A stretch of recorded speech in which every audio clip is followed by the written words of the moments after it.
శుభాలైనటువంటి ఒక తోరణాలతోటి శుభాయమానంగా వెలిగిపోతుంది లంకానగరం అంతా కూడా. పశ్చిమ ద్వారము వేలాది గజదళాలు తో కూడి అశ్వదళంతో కూడి ఉంటుంది. అనేక వేల సంఖ్యలో ఉంటారు అక్కడ రక్షకులు. తూర్పు దిక్కు ద్వారం కూడా అట్లే ఉంటుంది. అదేవిధంగా మధ్య ఆవరణలో కూడా అట్లే ఉంటారు.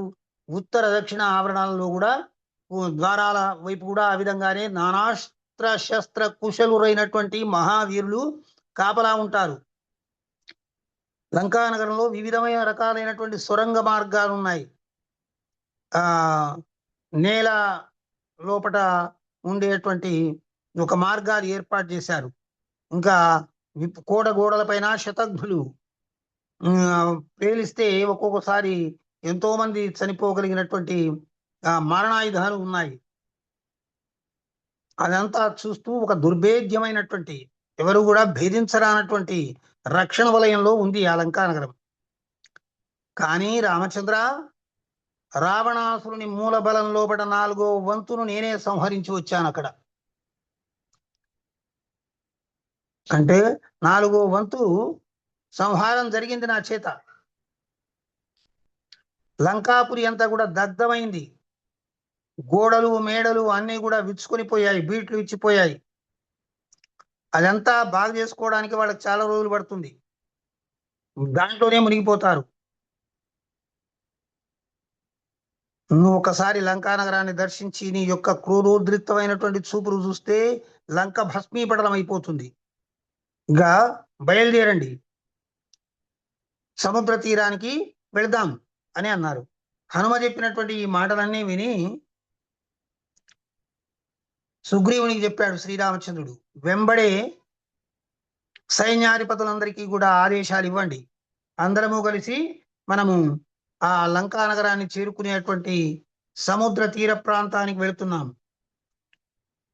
తొందరలోనే రాక్షసులందరినీ సంహారం చేసి సీతతో మనం వస్తాం. నా దక్షిణ నేత్రం కూడా అదురుతూ ఉంది. మనం పయనించేటువంటి ఈ శుభ సందర్భం లోపల నా కుడి కన్ను అదురుతూ ఉంది. ఈ బలశాలురైనటువంటి వాళ్ళు, పర్వత సంకాశులు, మహాదేహాలు కలిగినటువంటి వాళ్ళు, లంఘనా సామర్థ్యం కలిగినటువంటి వాళ్ళు, ఇటువంటి వాళ్ళందరూ కూడా నలువైపులా సేనను రక్షిస్తూ ఉంటే మధ్యలో హనుమంతుణ్ణి అధిరోహించి నేను లక్ష్మణుని పైన లక్ష్మణుడు అంగదుని పైన సుగ్రీవా మా వెంబడి నువ్వు కలిసి నడుస్తూ ఉంటే గజ గవయ గవాక్ష గంధమాతన మైంద ద్వివిధ నలనీల సుషేణ జాంబవదాది మిగిలినటువంటి వీరులందరూ కూడా శత్రువుల్ని వధింపగలిగినటువంటి బలశాలులందరూ కూడా సేనలను వెంబడించి కాపలాగాస్తూ నడుస్తారు అని ఆజ్ఞాపించాడు రాముడు. ఆ లక్ష్మణునితో కూడి సుగ్రీవుడు సంతోషం పట్టలేక సేనావాహిని మధ్యం లోపట బయలుదేరారు. వీరందరూ కూడా వెళుతూనే ఆ పర్వతాల పైన ఉండేటువంటి చెట్లకు ఉండేటువంటి పండ్లను, తేనెను, రకరకాల ఆహార పదార్థాలను, ఆకులను, కాయల్ని తినగలిగినన్ని తింటూ స్వీకరిస్తూ వెళ్ళిపోతున్నారు దక్షిణ దిశకు వానర మహాసైన్యం అంతా కూడా. దాంట్లో రావణాసురుని ఇప్పుడే చంపేస్తాను, డొక్కరించి ప్రేగులు మెడకు వ్రేలాడ తీసుకుంటాను, 10 తలలను పుట్టుక్కున గోళ్లతో గిల్లి పారేస్తాను అనేటువంటి ఒక తమ యొక్క పరాక్రమాల్ని తెలియజేస్తూ వాళ్ళు ముందుకు సాగుతూ ఉన్నారు. ఆ మధ్యలో ఆ మహాసైన్యంలో మధ్యలోపట కోట్లాది తారకాగణం మధ్యం లోపట ఆకాశంలో సూర్యచంద్రుడు వెలిగినట్లు ఈ రామలక్ష్మణులు ముందుకు సాగుతూ ఉన్నారు. ఒక్కోసారి రావణాసురుడి మీద కోపం వచ్చి అక్కడ ఉండేటువంటి పెద్ద పెద్ద మధు చెట్లను పెకలించి వేస్తున్నారట కోతులు. ఇంతకంటే మనకు ఆడవాడు విరిచి పారేస్తాను, వెన్నెముక విరిచి పారేస్తానని చెప్పేసి అత్యంత సంతోషంతో భయంకర సింహనాదాలు చేస్తూ రాత్రింబవళ్ళు నడిచి విశ్రాంతి తీసుకుండా వెళ్ళి మలయ పర్వతాన్ని, సాహ్యాద్రి పర్వతాల్ని దాటి చిత్ర విచిత్రములైన వనాల్ని, చిత్ర విచిత్రములైన ప్రదేశాలని చూస్తూ భయంకరంగా ఘోషిస్తున్నటువంటి మహాసముద్ర తీరానికి వచ్చి చేరారు. సముద్ర జలము దాటరానటువంటి అపార పారావారం కనిపిస్తుంది. కనుచూపు మేర అంతా కూడా జలమే ఉవ్వెత్తు తరంగాలతోటి వారిని ఎదుర్కొంటున్నట్టుగా ఉంది. ఈ మహాసముద్రాన్ని ఏ విధంగా దాటాలి అంటే రాముని మాట విని సుగ్రీవుడు సేనలు అక్కడ ఆపి ఉత్తుంగ తరంగాలతోటి క్రూరమైనటువంటి జలజంతువుల చేత పొంగి పోటెత్తుతున్నటువంటి సముద్రాన్ని చూసి ఆకాశం ఎంత ఎత్తున్నదో సముద్రం ఎంత లోతున్నదో అన్నట్టు అంత గంభీరమైనటువంటి ఆ సాగరాన్ని చూసి ఇంత దూరం వాడు తీసుకొచ్చి వెళ్ళి దాచిపెట్టాడు సీతమ్మను అంటే వాడు కనిపిస్తే వెంటనే చంపదగిన వాడు. వాడిని గురించి విచారణ లేదు. మన వాళ్ళు విచారణ చేస్తారు చూడండి. దేశద్రోహులను దుర్మార్గులైనటువంటి వాళ్ళని ఎంతో మంది చంపినటువంటి వాళ్ళను మంచిగా తిండి భోజనం అన్ని ఏర్పాట్లు చేసి రోజు విచారిస్తూ ఉంటారు. వాళ్ళం ఎట్లా చేశావు, ఏం చూసావు, ఏం చేశావు అంటే వాడు అంత గబిక్యం చెప్తాడా? చెప్పడు. అట్లా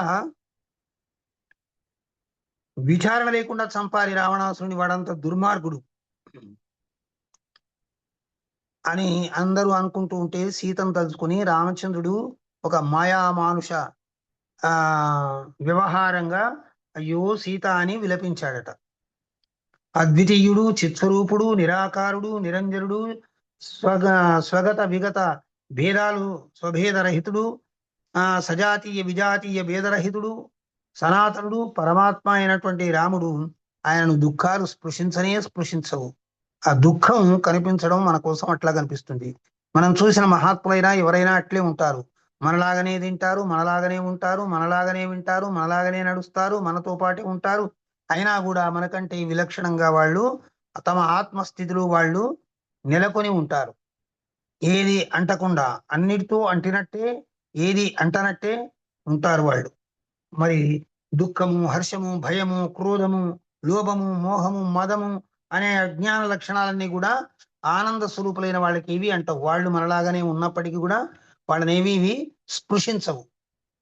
మరి అలాంటిది వాళ్ళందరికీ దివ్య జ్యోతిర్మయ స్వరూపుడై అందరి హృదయాల్లోపట ఉంటూ అందరిని అలరింపజేస్తున్నటువంటి మహాత్ముడు సాక్షాత్ నారాయణుడైనటువంటి శ్రీరామునికి ఈ దేహాభిమానం ఎందుకు ప్రాప్తించింది? ఇదంతా కూడా కేవలము లోకంలో ఉండేటువంటి వాళ్ళందరూ కూడా అయ్యో రాముడు దుఃఖిస్తున్నాడు అని అనుకోవడానికి మాత్రమే లోక సహజంగా ఉంది, కానీ అది లోకాతీతమైనటువంటి పరతత్వానికి ఏమాత్రము అంటదు. రాముడు సాక్షాత్తు పరమాత్మ, సనాతన పురుషుడు, నిత్య ప్రకాశయుతుడు, నిత్య సుఖస్వరూపుడు, చేష్టారహితుడు. అట్లయినను అజ్ఞానులకు వారికి మాయా గుణ సంబంధమైనటువంటి తెరలు వాళ్ళ కళ్ళ ముందు వేలాడుతుంటాయి. కాబట్టి వాళ్ళకి ఆయన అట్లే కనిపిస్తూ ఉంటాడు. సుఖ దుఃఖాలు పొందుతున్నట్టే ఆయన అనిపిస్తూ ఉంటాడు.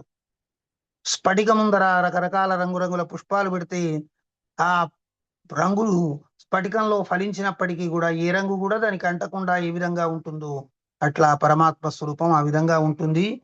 ఇది శ్రీమద్ ఆధ్యాత్మ రామాయణాంతర్గత ఉమామహేశ్వర సంవాదంలో యుద్ధాకాండ ప్రథమ సర్గం పూర్తి చేసుకున్నాం.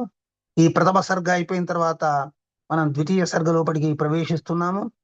ఇట్లా అక్కడ ఆంజనేయుడు లంకా నగరాన్ని దహించి వేసి వచ్చేసిన తర్వాత అయ్యో అని చేతులు ఒక చేత ఒకటి నలుపుకుంటూ సభాభవనంలో విషణుడై మంత్రులందరినీ పిలిపించి అక్కడ కూర్చొని విషణ్ణ వదనంతో ఆలోచన చేస్తున్నాడు. ఏమి ఈ దుర్ఘటమైనటువంటి ఎవరు రావడానికి వీలు లేనటువంటి అభేద్యమైనటువంటి ఈ లంకా నగరం లోపలికి కోతి రావడం ఏంది? ఎక్కడో అశోకవనంలో దాయబడినటువంటి సీతను చూడడం ఏంది? అశోకవనాన్ని విరవడం ఏంది? లంకా నగర రాక్షసులను అందరినీ కూడా మట్టు పెట్టడం ఏమిటి? మరి అంతవరకు ఆగితే సరిపోయిందా? లేదు, లంకా నగరంలోనే దివ్యమైనటువంటి భవనాలన్నీ పొగ చూరిపోయేటట్టు అన్నిటినీ అంటించి పోవడం ఏమిటి? మీరందరూ కూడా మహా విజ్ఞులైనటువంటి వాళ్ళు, ఎందుకు ఇట్లా జరిగింది మనకు అని చెప్పేసి రావణాసురుడు వాళ్ళందరినీ కూర్చోబెట్టి అడుగుతున్నాడు. ఆ రాక్షసులందరూ కూడా ఈ విధంగా చెప్తున్నారు. ముల్లోకాల్ని జయించినటువంటి వాళ్ళు, దిక్పాలకులందరినీ పారద్రోలినటువంటి వాళ్ళు, ఇంద్రుని బంధించినటువంటి వాళ్ళు, అగ్ని యమ వరుణ కుబేర మొదలైనటువంటి దిక్పాలకులందరూ మీ పేరు చెప్తేనే పాదాక్రాంతులై భయభ్రాంతులై పారిపోయినటువంటి సందర్భాలు ఎన్నో ఉన్నాయి. కుబేరుని జయించి పుష్పక విమానం తీసుకుని రాలేదా?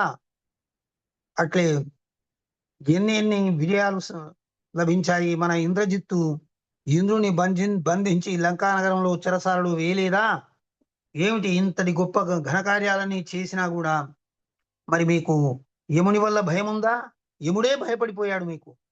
కాలదండము, మృత్యుదేవత, మృత్యుపాశము ఇవన్నీ కూడా మిమ్మల్ని ఏమి చేయలేదు. మీరెందుకు దీని గురించి ఆలోచిస్తున్నారు?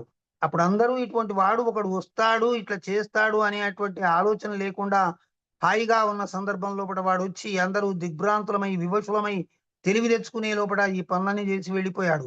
మేము ఏదో ఉపేక్ష చేసినాము, కోతి వచ్చిందంటే కోతే కదా అని అనుకున్నాం, కానీ ఈ విధమైనటువంటి ప్రచండ పరాక్రమశాలి అని అనుకోలేదు. కాబట్టి ఇదంతా జరిగిపోయింది రాజా, దాని గురించి ఎందుకు చింతిస్తావు?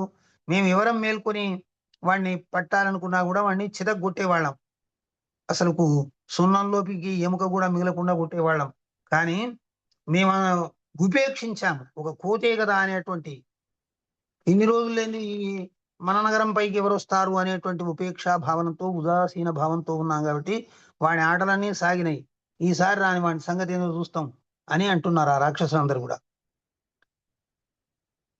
వాడి సంగతి ఒకవేళ మాకు ముందే తెలిసి ఉంటే ఇట్లా వాడిని ఊరికే వదిలిపెట్టేవాళ్ళమా? ఇప్పటికైనా వదిలిపెడతామా? ఆ నరుని కోసం ఈ వానరుడు చేసినటువంటి పనిని చూస్తే లోకంలో నరుడు వానరుడు అనేది లేకుండా చేసేస్తాం మేము అని చెప్పేసి రావణుని ముందు మీసాలు దువ్వుకుంటూ గొప్ప గొప్పగా పెద్ద పెద్ద మాటలు మాట్లాడుతున్నాడు. అప్పుడు ఆ రాక్షసేశ్వరుడైనటువంటి రావణాసురుని ముందు నిలబడి వినయంతో విభీషణుడు అంటున్నాడు, అన్నా ఇప్పుడు జరిగిందంతా చూస్తూ ఉంటే ఇదేదో లంకా వినాశ హేతువుగా ఉంది. మిమ్మల్ని మృత్యువు కబళిస్తుంది అనేటువంటి విషయమే మాకు తేట తెల్లమవి అయిపోతుంది. నీవు సీతను అపహరించినప్పుడు రాముని కండ్లబడకుండా రావడం వల్లనే అదృష్టం ఇంతవరకు పండింది, లేకపోతే అప్పుడే అయిపోయింది. నువ్వు ప్రాణాలతో తిరిగి వచ్చేవాడవు కాదు. రాముడు సాక్షాన్ నారాయణుడు, సీత భగవతి అయినటువంటి లక్ష్మీదేవి. ఆ యశస్విని అయినటువంటి రామపత్నిని నువ్వు తీసుకురావడము చాలా పొరపాటు. సకల రాక్షస కుల నిర్మూలనం కోసమే ఆమె ఇక్కడికి వచ్చింది. ఇక్కడ సర్వాన్ని వినాశనం చేసిన తర్వాతనే కానీ ఆమె పోదు.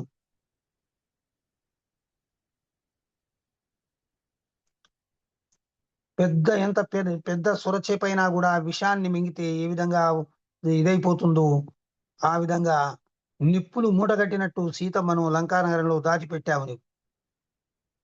ఇక అందరూ మరణానికి సంసిద్ధులు కావాల్సింది. మీకొకటి మీ మేలును కోరి మీకు ఒక విషయాన్ని చెప్తాను. ఇంతవరకు వచ్చేసింది, అన్ని పనులన్నీ పాడైపోయాయి. ఒక శత్రుత్వం అనేది బాగా పెరిగిపోయింది, పరాకాష్ఠకు చెందింది. అయినా ఈ పరిస్థితుల లోపల నిన్ను నేను రక్షించేందుకు పూనుకుంటాను. నీవు స్వస్థ చిత్తుడవై నాకు ఒక మాట చెప్పు అని అంటుంటే ఇవేవి లెక్కించకుండా ఆ ఇంద్రజిత్తు లేచి, ఒక్కసారి నువ్వు ఆజ్ఞాపించు ప్రభువు, సుగ్రీవుణ్ణి వానరులందరినీ కూడా హతమార్చి నీ దగ్గరికి వస్తాను అని చెప్తున్నాడు. ఈ మాటలని విభీషణుడు విన్నాడు.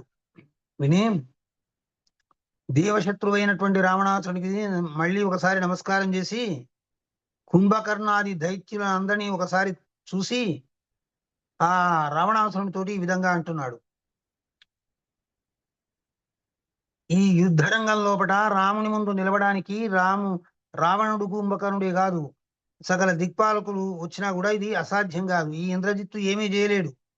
మహోదరుడు, మహాపార్షుడు, కుంభుడు, నికుంభుడు, అతికాయుడు ఎవరికి కూడా శ్రీరామ బాణాన్ని ఎదుర్కొనేటువంటి శక్తి సామర్థ్యం లేదు.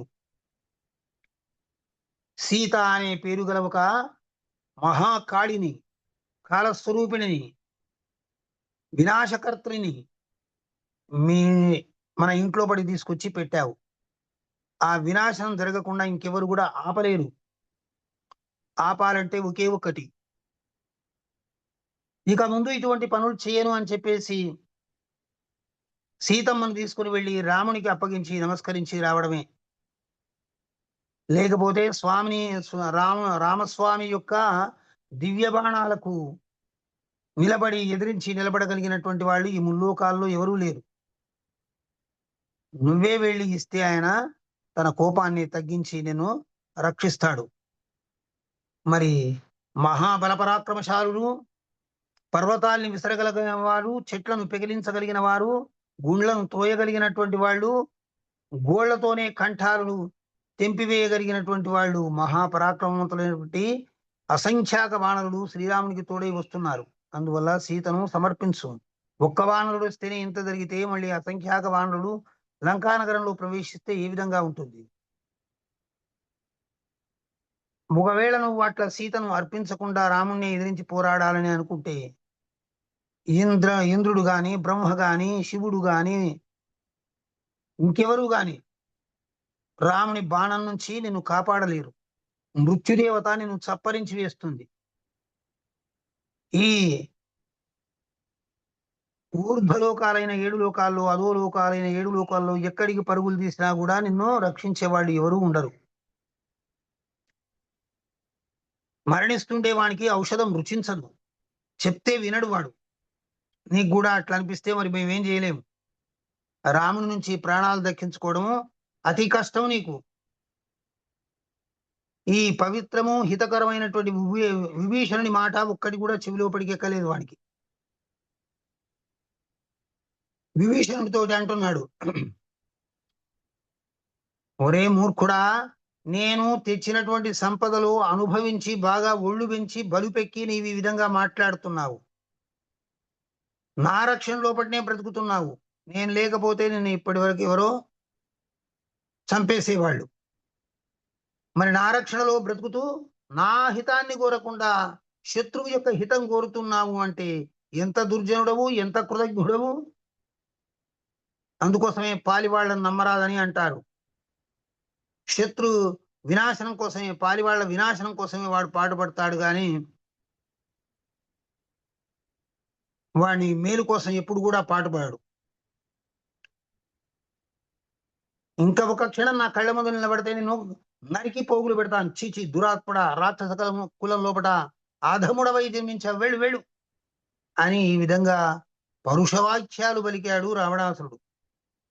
విభీషణుడు సభామధ్యంలో గదాపాణి అయి ఆయన ఆయుధాన్ని తీసుకుని, ఆయనకు 9 మంత్రులు, ఆ 9 మంత్రులను తీసుకొని కోపంతో ఎర్రబడినటువంటి కళ్ళతోటి రావణాసురుడితో ఈ విధంగా అంటున్నాడు, నువ్వు వినాశనాన్ని తెచ్చుకుంటున్నావు.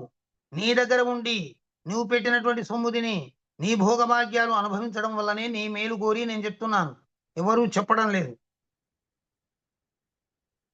ప్రియవాదిని అంటే మీ మేలు కోరేవాడిని నన్ను ధిక్కరించి తొలగదూశావు.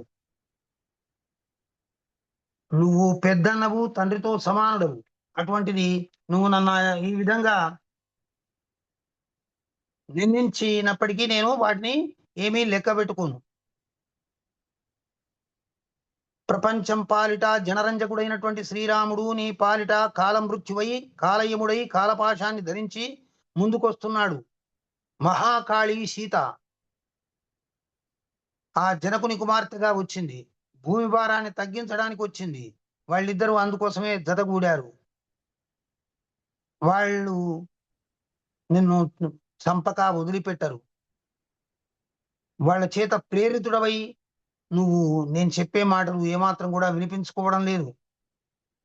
శ్రీరాముడు సాక్షాత్తుగా ప్రకృతికి అవతల ఉండేటువంటి నిత్య స్వరూపుడు. వెలుపల లోపల అంతా తానే అయి నిండి ఉన్నటువంటి వాడు. నిర్మలుడు.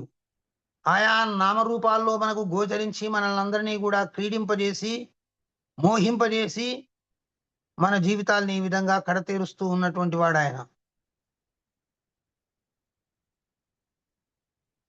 అతడు నిత్యముక్తుడయ్యి, నిత్యము అతడు ముక్తుడే. కానీ మన ముందు ఏదో మాయకు కట్టుబడినటువంటి వాడిలాగా ధనుర్బాణాలు ధరించి ఉండి కూడా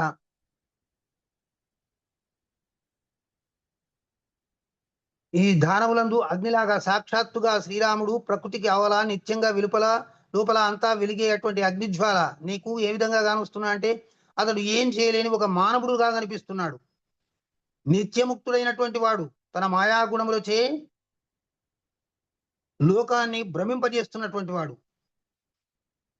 చావు పుట్టుకలు లేనివాడైనా కూడా మరి నీ కోసమై పుట్టుక ఉన్నట్టుగా నిరూపిస్తూ లోకాన్ని మాయామోహం లోపట ముంచెత్తుతున్నాడు. కాలరూపి అయినటువంటి పరమాత్మనే శ్రీరాముడు. కాలం నీకు దగ్గరికి చేరువగా వస్తుంది. బ్రహ్మచే ప్రార్థింపబడి అతడు ఇక్కడికి వచ్చాడు. నిన్ను వధించే తీరుతాడు. నిన్ను ఏమాత్రం కూడా ఇంక విడిచిపెట్టాడు. నీ వధింపబడమే గాక నీ వల్ల రాక్షస కులమంతా కూడా సర్వనాశనం అయిపోతుంది. మరి నా వల్ల నీకేదో కష్టం కలిగింది, నా వల్ల నీకేదో బాధ కలిగింది, నేను చెప్పేటువంటి మాటలు నీకు విషప్రాయంగా ఉన్నాయని మీరు మాట్లాడుతున్నారు కాబట్టి సరే నేను ఇక్కడి నుంచి వెళ్తున్నాను. నేను చెప్పిన మాటలు నీకు ఎప్పుడైనా చనిపోయే వరకు స్పృహలోకి వస్తాయి. అయ్యో విభీషణుడు మనవాడే మంచివాడే అనేటువంటి విషయం నీకు అప్పుడు జ్ఞాపకం వస్తుంది. శ్రీరామచంద్రుని యొక్క పాదార విందాలకు సమర్పింపబడినటువంటి మనస్సుతోటి ఈ విధంగా మాట్లాడి విభీషణుడు అక్కడి నుంచి వెళ్ళిపోయాడు. ఇది యుద్ధకాండ లోపట ద్వితీయ సర్గ పూర్తి చేసుకున్నాము. తృతీయ సర్గను గురించి మరి ఆ దాంట్లో ఏం జరుగుతుంది అనేటువంటి అంశాన్ని గురించి పార్వతీదేవి పరమేశ్వరుని అత్యంత భక్తి శ్రద్ధలతో అడుగుతుంది. నాథ, ఆ తరువాత జరిగినటువంటి విశేషాంశాలు ఏంటి? విభీషణుడు ఆ విధంగా వెళ్ళిపోయి ఏం చేశాడు, ఇంకేం జరిగింది అని అడుగుతుంది. అడిగితే ఆ సందర్భంలో ఆ మహాదేవుడి విధంగా చెప్తున్నాడు. విభీషణో చతుర్భిర్మంత్రిభిః సహా ఆగత్య గగనే రామస్య ముఖే సమవస్థితః. నలుగురు మంత్రులను తీసుకొని ఇంటి వైపు కూడా చూడకుండా ఆకాశంలో వచ్చేసి ఆ సముద్ర తీరంలో ఉండేటువంటి సేనా మధ్యంలో గగనతలంలో నిలబడి అంటున్నాడు. ఉచ్చైరువాజవో స్వామిన్ రామ రాజీవలోచన రావణస్యానుజోహంతే దారహర్తుర్విభీషణ. స్వామి, నేను రావణాసురుని సోదరుడైనటువంటి విభీషణుని, అతని చే ఇల్లు వెడలగొట్టబడి నేను ఈ విధంగా వచ్చాను. నిన్ను శరణు కోరుకుంటున్నాను. దేవా, ఆ అజ్ఞానికి నా చేత హితము ఎంతో చెప్పబడింది, కానీ అతడు వింటేనా? సీతమ్మను తీసుకుని వెళ్ళి శ్రీరామునికి అర్పించు అని అంటే ఒక్క ముక్క కూడా వాడు అర్థం చేసుకోలేదు, వినలేదు. ఈ కాలపాశాలకు కట్టుబడ్డటువంటి వాడు నా మాటలను ఎందుకు వింటాడు? నన్ను వధించడానికే కత్తిని దూశాడు ఆ రాక్షసాధముడు, తరిమి కొట్టాడు. అందువల్ల నేను నలుగురు మంత్రులతో కలిసి మీ యొక్క శరణు కోరి ఇక్కడికి వచ్చాను. మరి ఈ సంసార సాగరం నుంచి ముక్తిని పొందాలని చెప్పేసి కూడా ఆ భావనతో కూడా నేను వచ్చేసాను ఇక్కడికి. అంటే సుగ్రీవుడు అంటున్నాడు కదా, రామా, వీడు రావణాసురుని తమ్ముణ్ణని చెప్తున్నాడు. వీడు మాయావి, రాక్షసాధముడు. నీవు విశ్వసింపదగినటువంటి వాడైతే కాడు అని నాకు అనిపిస్తుంది. వీడు సీతను అపహరించిన రావణాసురునికి తమ్ముడు. వీడు మంచి బలశాలి, మరి ఆయుధాలు ధరించినటువంటి మంత్రులతో కలిసి వచ్చాడు.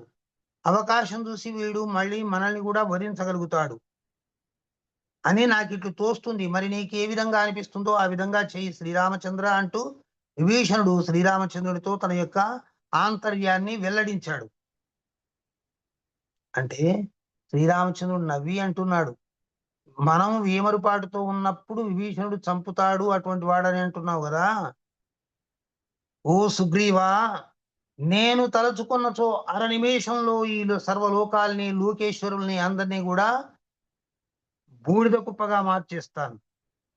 మళ్ళీ నేను తలుచుకుంటే అరక్షణం లోపల ఇవన్నీ యథాతథ స్థితిలో ఉండే విధంగా చేయగలుగుతాను. మరి అందుచేత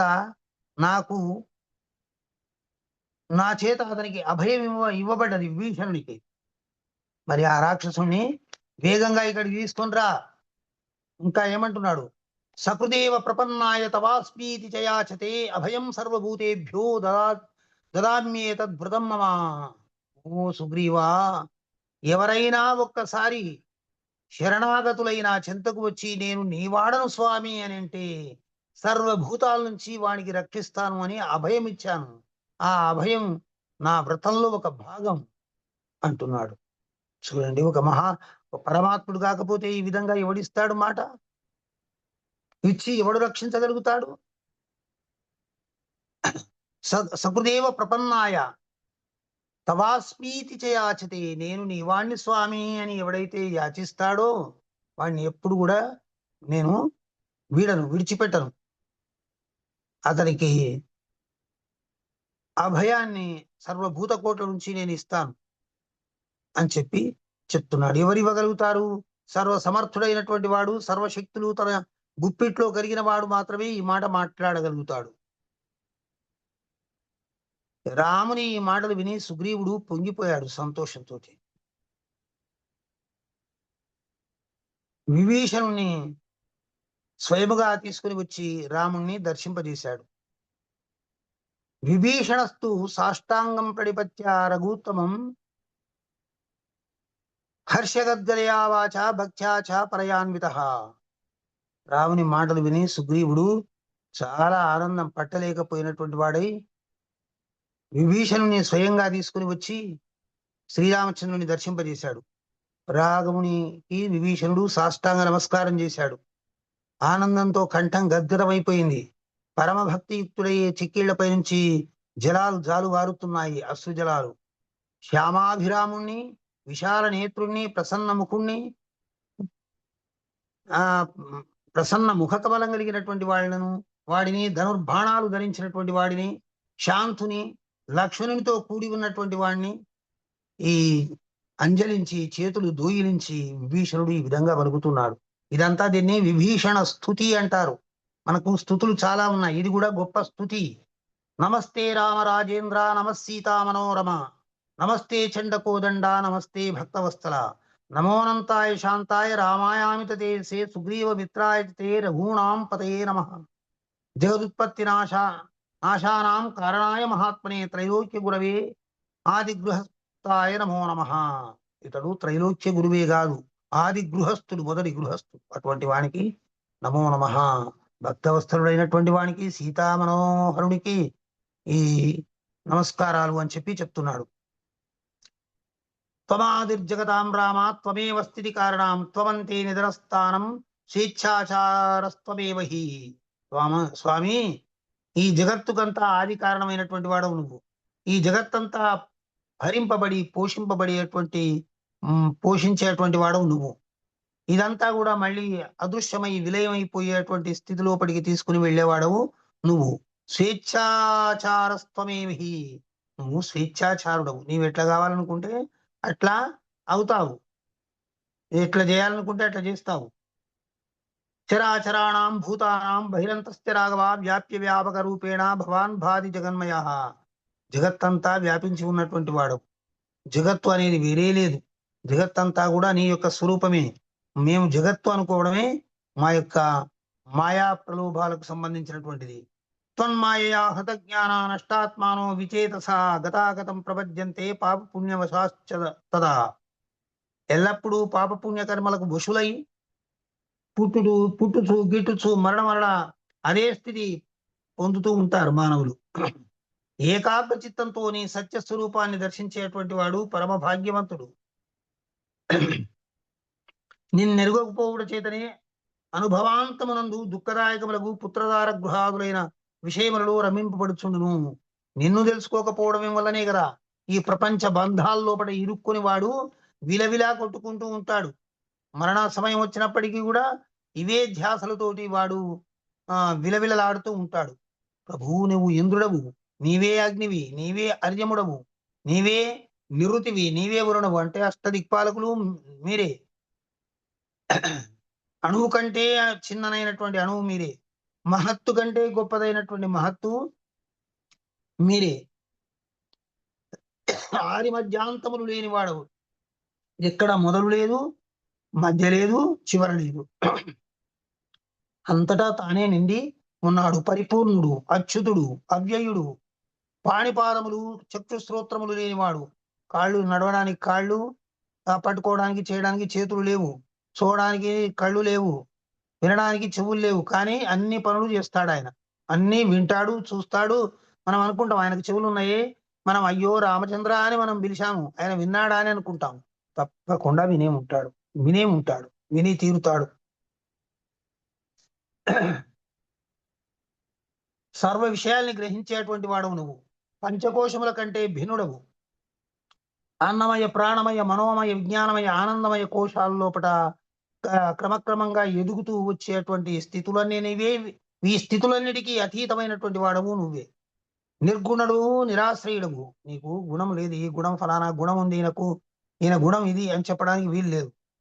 నిర్వికల్పుడవు, నిర్వికారుడవు, నిరాకారుడవు. నీకు ఇంకొక శాసకుడు లేడు.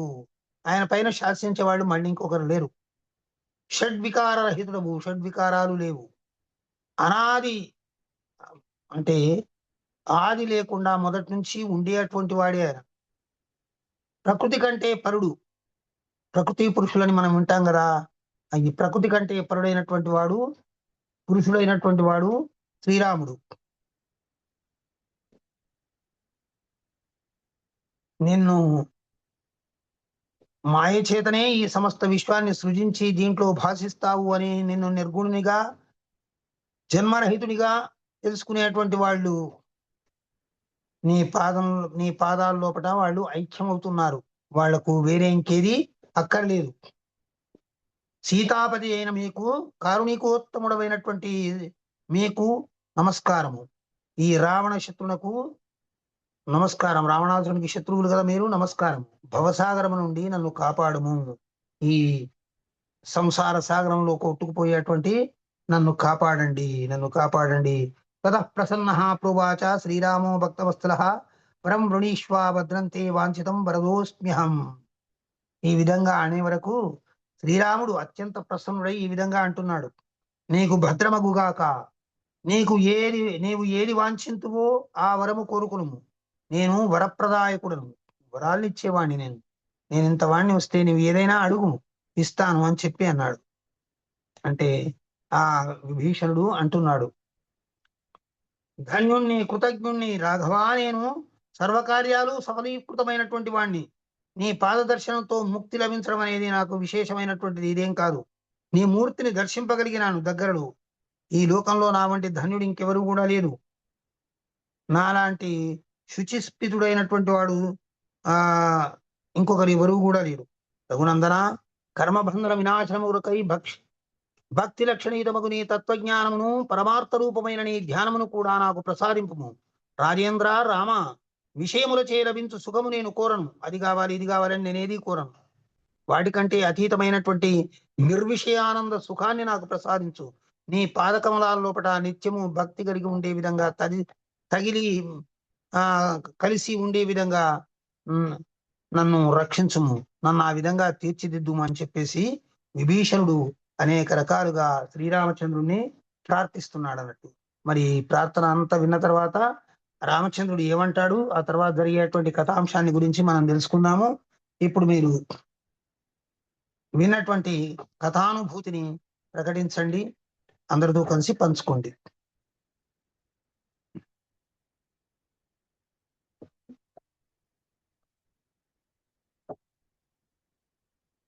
సమయం, కాలం గుర్తించండి. కాలాన్ని నారాయణ గురువు గారు, యుద్ధకాండలో ఫస్ట్ సర్గ అంతా కూడా చక్కగా సాగింది. రెండో సర్గ కూడా అంటే రాక్షస దీంట్లో పుట్టినా కూడా రావణాసురుడు అలా ఉన్నాడు. విభీషణుడు ఇంత చక్కగా రాముణ్ణి దగ్గరగా చూసుకుని శరణాగతి వేడుకునేలాగా భగవంతుడు నిజంగా ఆయనకి మంచి రాక్షసుల్లో కూడా విభీషణుడు అంతటి వాడు ఇంకెవరు లేరనే అది అతని అదృష్టం అనుకోవాలి. నిజంగా చాలా మంచి విషయాలు ఎన్నో తెలుసుకున్నాం గురువు గారు. జై శ్రీమన్నారాయణ గురువు గారు. నమస్కారం. ఎక్కడ ఉన్నారు? చెప్పండి. నమస్తే. ఇంత ఇంత ఈ విభీషణుడు, ఈ వానర సైన్యము, సుగ్రీవులు వీళ్ళందరికీ ఉన్నంత అనన్యమైన భక్తి అసలు మన లాంటి వాళ్ళకి అందులో కూడా ఒక అణువంత కూడా ఉందా లేదా అని అనిపిస్తోంది గురువు గారు. వాళ్ళనందరినీ మీరు వర్ణించి చెప్తుంటే వాళ్ళ యొక్క భక్తి ఇదిని భగవంతుని పట్ల అసలు అంత వాళ్ళకి మహాసముద్రం, మహాసాగరం, ఏమంటారు అంత భక్తి మనకి అందులో అణువంతైనా ఉందా అని డౌట్ వస్తుంది గురువు గారు మనకేదో ఉంది కాబట్టి మనం ఇవన్నీ వింటున్నాము, అవగాహన చేసుకుంటున్నాం. మనకేదో ఉంది రామునితో అనుబంధం. చాలా గొప్ప భక్తులు గురువు గారు వాళ్ళందరూ నిజంగా. వాళ్ళని స్మరించుకుంటూనే చాలేమో. రాముడు చెప్పినట్టు నన్ను కాదు నా భక్తుని స్మరించుకుంటే చాలు మీకు అన్నట్లుగా ఈ భక్తులందరినీ స్మరించుకుంటేనే చాలేమో అన్నట్లుగా ఉంది. బాగుంది గురువు గారు. సంతోషం. శ్రీరామ శ్రేష్ఠ మంత్రము సారె కొను వింతగా చదువరామా ప్రభో శ్రీరామని నామ చింతనామృతపాన సారమే నాదు మరి గోరు రామ ప్రభో తల్లివి నీవే మా తండ్రివి నీవే మా దాతవు నీవే మా భ్రాత రామ ప్రభో పాహి రామ ప్రభో పాహి రామ ప్రభో పాహి భద్రాద్రి వైదేహి రామ ప్రభో. మనకి కూడా అలాంటి భక్తి కలగాలి, పూర్ణమైన భక్తి కలగాలని ఆశిస్తున్నాను గురువుగారు. ఎప్పటికైనా తప్పక లభిస్తుంది. అక్కడికి చేరుకునే వాళ్ళం ఎప్పుడైనా. నది ప్రవహిస్తుందంటే ఈరోజు ఈ నదీ తటాల వెంబడి ఉండేటువంటి పుణ్యక్షేత్రాల్ని పవిత్రీభూతం చేస్తూ ఏనాడో ఆనాడు సాగరాన్ని చేరుకుంటుంది. నదీనాం సాగరో గతి. ఎదురు చూస్తూ ఉండాలి సబర్లాగా. అంతే. అక్కడికి పోతున్నాం అనే సంతోషంతో ప్రవహిద్దాం మనం కూడా. అవును గురువు గారు, కరెక్ట్, అది కరెక్ట్. నిదయ గౌతమి గంగా రామయ్య నీ దాసులు మునుగంగా నా బ్రతుకొక నావా దానిని నడిపే తండ్రివి నీవా నా బ్రతుకొక నావా దానిని నడిపే తండ్రివి నీవా నీ పదములే చాలు రామా నీ పదధూలులే 10